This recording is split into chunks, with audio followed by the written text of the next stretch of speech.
দাঁড়াও দাঁড়াও বন্ধুরা, দেখে যাও, আবারও শুরু হয়ে গেল দুলাল আর কুদ্দুসের মধ্যে দুটি প্রতিযোগিতা। তারপর দুলাল তার অ্যাসিস্ট্যান্টকে বললো এই বের কর। তারপর তার অ্যাসিস্ট্যান্ট অনেকগুলো বাদাম বের করলো। এটা দেখে কুদ্দুস ফিসকারি করলো। দুলাল সে বাদাম খেতে লাগলো। দুলাল সে বাদামগুলো খেতে খেতে এক পর্যায়ে সবগুলা বাদাম খেয়ে ফেললো। তারপর তার অ্যাসিস্ট্যান্টকে বললো তুই আমার পিছনে যা।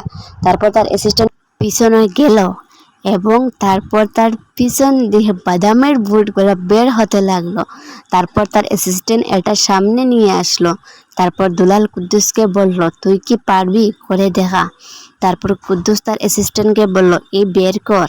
তারপর তার অ্যাসিস্ট্যান্ট অনেকগুলা মালটা বের করলো। তারপরে কুদ্দুস সবগুলা মালটা খেয়ে ফেললো।